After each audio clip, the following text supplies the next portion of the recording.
Hello aspirants, welcome back to the daily current affairs by civic centre IAS.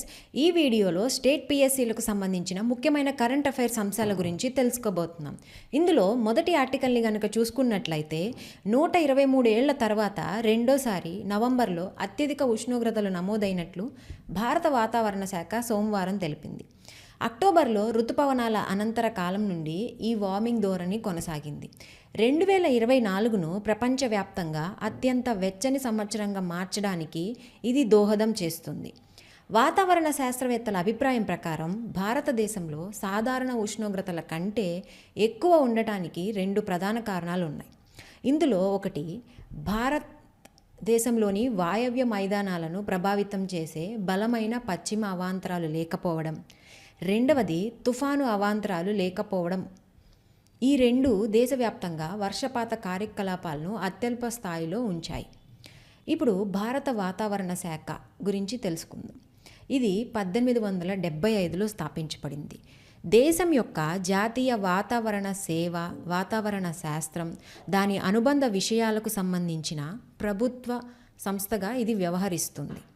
ఈ శాఖ యొక్క కార్యాలు చూసుకున్నట్లయితే వాతావరణ పరిశీలనలు తీసుకోవడం, వ్యవసాయం, నీటిపారుదల, షిప్పింగ్, విమానయానం, ఆఫ్షోర్ చమురు అన్వేషణలు మొదలైన వాతావరణ సంబంధిత సున్నితమైన కార్యకలాపాలను సమర్థవంతంగా నిర్వహించడానికి ప్రస్తుతం, అదేవిధంగా ముందస్తు వాతావరణ సమాచారాన్ని అందించడం, దీంతోపాటు ప్రాణ ఆస్తి నష్టానికి కారణమయ్యే ఉష్ణమండల తుఫానులు, అదేవిధంగా ధూళి తుఫానులు, భారీ వర్షాలు, చలి, మంచు, వడగాలులు మొదలైన తీవ్రమైన వాతావరణ దృగ్విషయాల గురించి హెచ్చరించడం, వ్యవసాయం, జల వనరుల నిర్వహణ, పరిశ్రమలు, చమురు అన్వేషణ, ఇతర దేశ నిర్మాణ కార్యకలాపాలకు అవసరమైన వాతావరణ గణాంకాలను అందించడం, వాతావరణ శాస్త్రం మరియు అనుబంధ విభాగాలలో పరిశోధనలు నిర్వహించడం, వాటిని ప్రోత్సహించడం వంటివి చేస్తూ ఉంటుంది. ఇప్పుడు రెండవ ఆర్టికల్ విషయానికి వస్తే, నవంబర్లో 11 నెలల కనిష్టానికి పడిపోయిన తయారీ రంగం వృద్ధి. 2024-25 మూడవ త్రైమాసికంలో కూడా ప్రైవేటు రంగ పారిశ్రామిక కార్యకలాపాలు సాపేక్షంగా బలహీనంగా కనిపిస్తున్నాయి. జూలై-సెప్టెంబర్ త్రైమాసికంలో తయారీ వృద్ధి కేవలం 2.2% పడిపోవడం మరియు జీడిపి 7 త్రైమాసికాల కనిష్ట స్థాయి 5.4% వద్ద వృద్ధి చెందడంతో వేగంగా పుంజుకుంటుందనే ఆశలు చిగురించడం మొదలయ్యాయి. ఇప్పుడు పర్చేసింగ్ మేనేజింగ్ ఇండెక్స్ గురించి తెలుసుకుందాం. ఇది సర్వే ఆధారిత చర్య. మునుపటి నెలతో పోలిస్తే కీలక వ్యాపార వేరియబుల్స్ గురించి, వాటిలో అవగాహనలో మార్పుల గురించి ప్రతిస్పందకులను అడుగుతూ ఉంటుంది.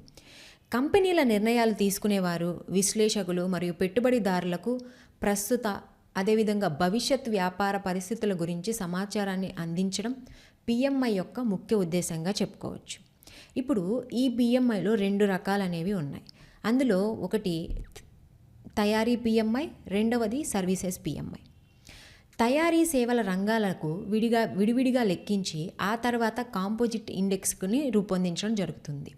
పిఎంఐ అనేది 0 నుంచి 100 వరకు ఉన్న సంఖ్యగా చెప్పుకుంటాం. 50 లేదా అంతకంటే ఎక్కువ ప్రింట్ ఉంటే అది విస్తరణగా, దానికంటే తక్కువ స్కోరు ఉంటే దాన్ని సంకోచంగా మనం చెప్పుకుంటూ ఉంటాం. 50 వద్ద ఎటువంటి మార్పు అనేది మనకి కనిపించదు.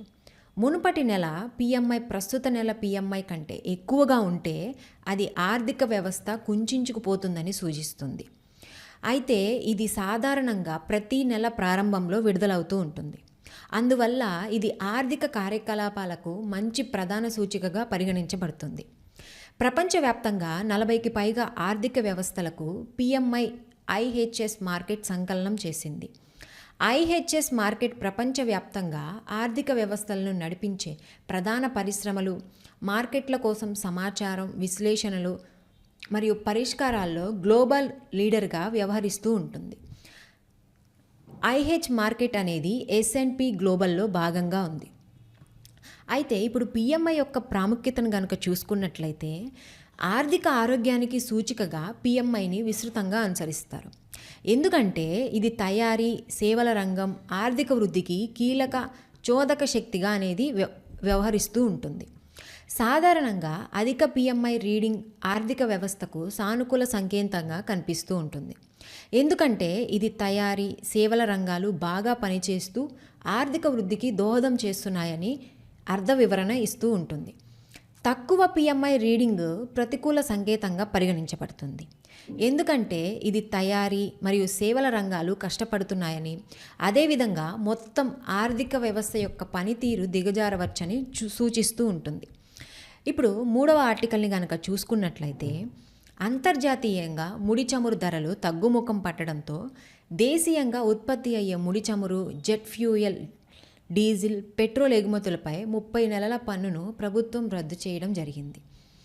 ఇప్పుడు ఈ విండ్ఫాల్ ట్యాక్స్ని కనుక మనం చూసుకున్నట్లయితే, ఇంధన ఎగుమతిదారులు, చమురు ఉత్పత్తిదారుల సూపర్ నార్మల్ లాభాలపై పన్ను విధించడానికి ఇంధన ఎగుమతులు, దేశీయ ముడి చమురు ఉత్పత్తిపై విధించే సెంట్రల్ ఎక్సైజ్ పరిధిలో విధించే సెస్లకు వివరించడానికి ఉపయోగించే పదంగా దీనిని చెప్పుకుంటాం.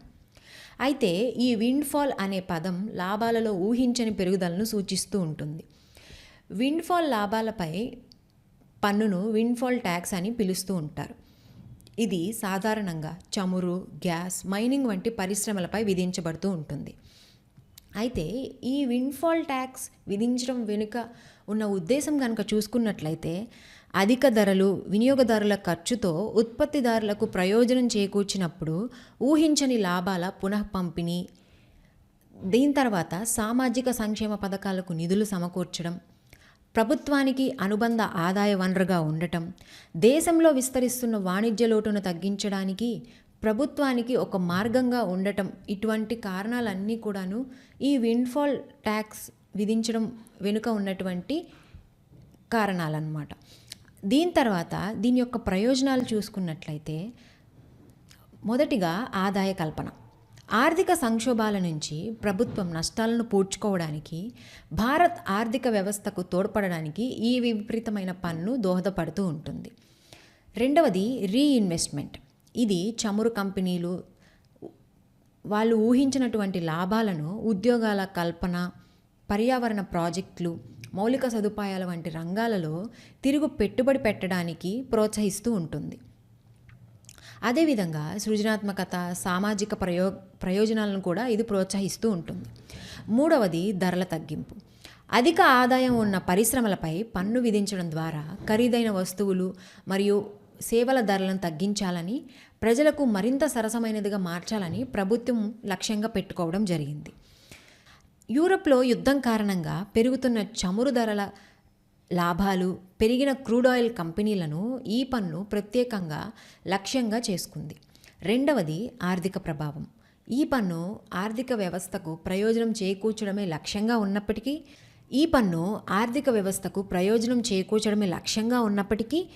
ఇది కంపెనీలపై ఆర్థిక భారాన్ని కూడా మోపవచ్చు.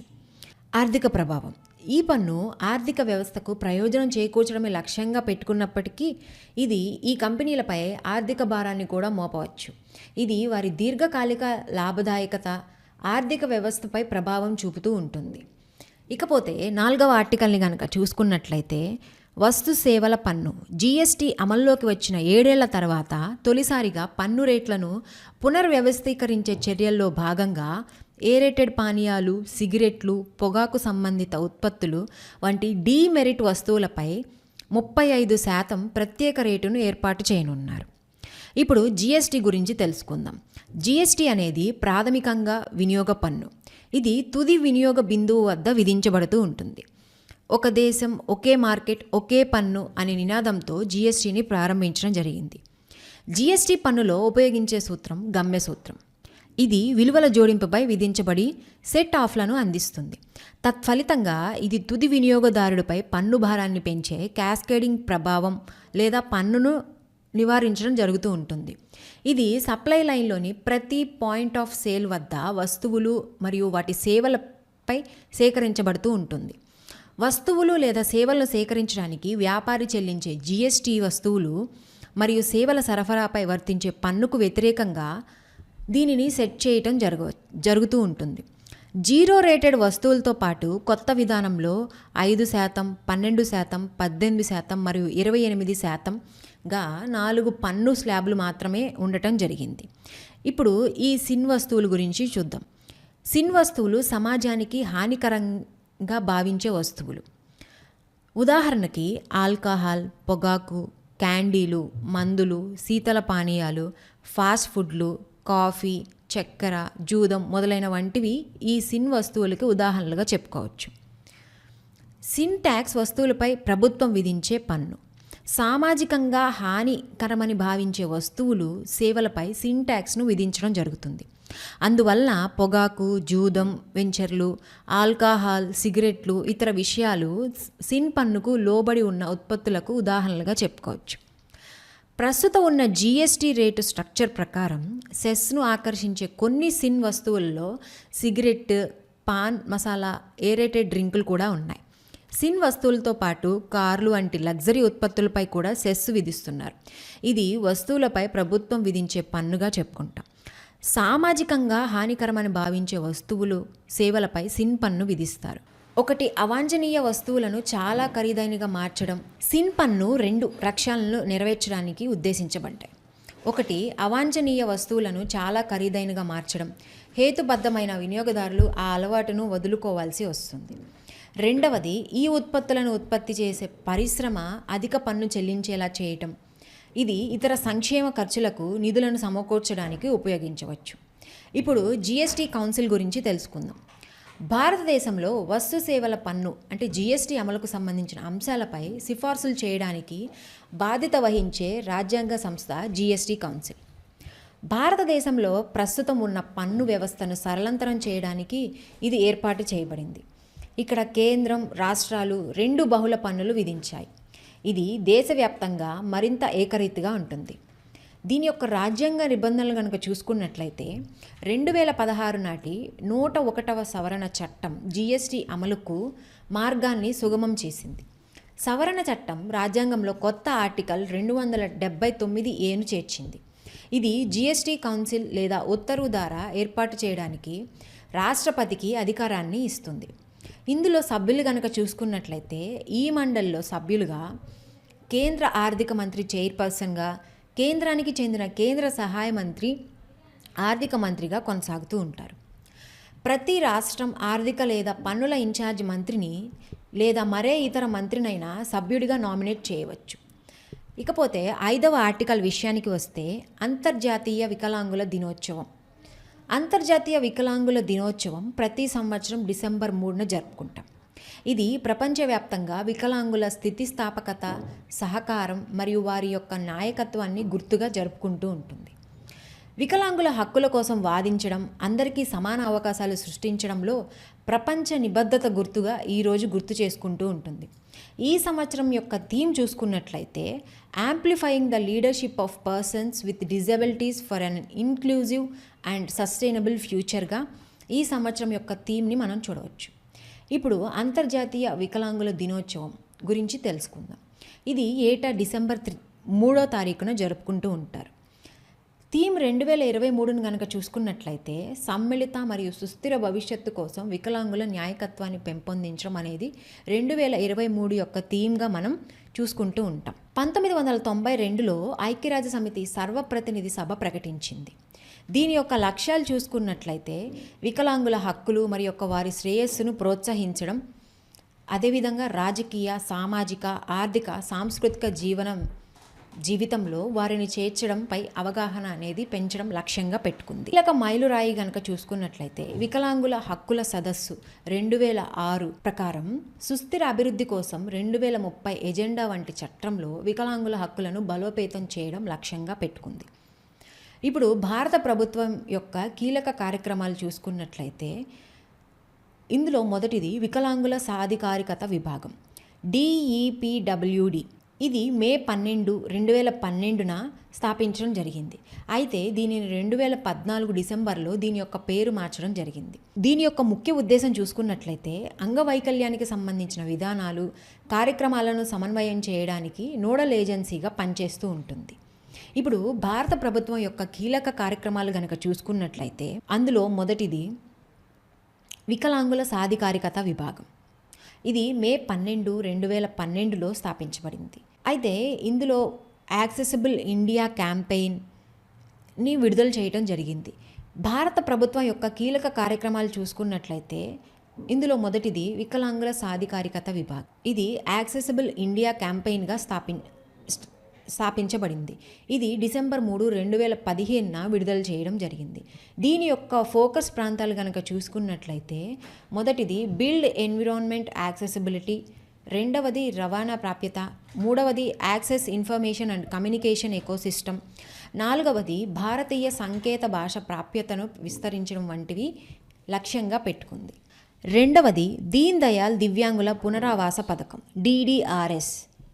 దీని యొక్క లక్ష్యం చూసుకున్నట్లయితే దివ్యాంగులు శారీరక, ఇంద్రియ, సామాజిక కార్యాచరణను సాధించడంలో సహాయపడటానికి పునరావాస ప్రాజెక్టుల కోసం స్వచ్ఛంద సంస్థలకు గ్రాంట్లను అందించడం లక్ష్యంగా పెట్టుకుంది. అయితే ఇందులో మనం కేంద్రీకరణ విషయానికి వస్తే మొదటిగా అందరికీ సమాన అవకాశాలు కల్పించడం, వికలాంగుల హక్కుల చట్టం 2000 ప్రకారం సాధికారికత, జిల్లా వికలాంగుల పునరావాస కేంద్రం ఏర్పాటు చేయడం అనేవి ముఖ్యంగా మనకి కనిపిస్తూ ఉంటాయి. రెండవది దీని యొక్క లక్ష్యాన్ని కనుక చూసుకున్నట్లయితే ప్రారంభ వైకల్యాన్ని ముందుగానే గుర్తించి దానికి తగినటువంటి ప్రత్యామ్నాయ సదుపాయాలను కల్పించడం, రెండవది సహాయక పరికరాలను అందించడం, మూడవది రుణాల ద్వారా స్వయం ఉపాధికి మద్దతు ఇవ్వడం, నాలుగవది అవరోధం లేని వాతావరణాన్ని ప్రోత్సహించడం, ఐదవది ADIP కొనుగోలు మరియు వాటి యొక్క ఫిట్టింగ్ కొరకు వికలాంగులకి సహాయం చేయడం అనేవి ఈ యొక్క లక్ష్యాలుగా మనం చెప్పుకోవచ్చు. అయితే దీని యొక్క ముఖ్య లక్ష్యం చూసుకున్నట్లయితే దివ్యాంగులకు ఆధునిక మన్నికైన పరికరాలు మరియు ఉపకరణాలను అందించడం జరుగుతూ ఉంటుంది. అదేవిధంగా శారీరక, ఆర్థిక పునరావాసాన్ని ప్రోత్సహించడం అనేది ముఖ్య లక్ష్యంగా పెట్టుకోవడం జరిగింది. రెండవది వికలాంగుల హక్కుల చట్టం SIFTA. దీని యొక్క అమలుకు గనక ఉన్న పథకాలు చూసుకున్నట్లయితే ఈ చట్టం సవరించిన వ్యవధి చూసుకున్నట్లయితే 2021, 2026గా మనం చెప్పుకోవచ్చు. అయితే ఇందులోని భాగాలు చూసుకున్నట్లయితే బ్యారియర్ ఫ్రీ ఎన్విరాన్మెంట్, రెండవది యాక్సెసిబుల్ ఇండియా క్యాంపెయిన్, మూడవది దివ్యాంగుల నైపుణ్యాభివృద్ధి కోసం జాతీయ కార్యాచరణ ప్రణాళిక, నాలుగవది యూనిక్ డిజబిలిటీ ఐడెంటిఫికేషన్ ప్రాజెక్ట్, ఐదవది అవగాహన అండ్ రీసెర్చ్ ఫండింగ్, ఆరవది cross disability early intervention centres, ఏడవది బ్రెయిలీ ప్రెస్, డెఫ్ కాలేజీల వంటి ప్రత్యేక పథకాలు వీళ్ళకి తోడ్పడుతూ ఉంటాయి. అయితే ఇప్పుడు దివ్యకళా మేళ పథకం చూసుకున్నట్లయితే దీని యొక్క లక్ష్యం గనక చూసుకున్నట్లయితే దివ్యాంగ కళాకారుల చేతి వృత్తులు, నైపుణ్యాలను ప్రోత్సహించడం, సాంస్కృతిక, ఆర్థిక కార్యకలాపాల్లో దివ్యాంగుల భాగస్వామ్యాన్ని పురస్కరించుకొని జాతీయ వేదికగా వారికి అందించడం లక్ష్యంగా పెట్టుకుంది. రెండవది PM దక్ష్ యోజన పథకం కనుక చూసుకున్నట్లయితే ఇందులో దివ్యాంగుల కౌశల్ వికాస్ అంటే దివ్యాంగులకు నైపుణ్య శిక్షణ అనేది ఇవ్వడం జరుగుతూ ఉంటుంది. రెండవది దివ్యాంజన రోజ్గార్ సేతు. ఇందులో జియో ట్యాగింగ్ సమాచారం ద్వారా దివ్యాంగులకు ఉపాధి అవకాశాలతోటి అనుసంధానించడం అనేది జరుగుతూ ఉంటుంది. మరికొన్ని కొత్త అంశాలతోటి రేపటి వీడియోలో మళ్ళీ కలుసుకుందాం. Thank you.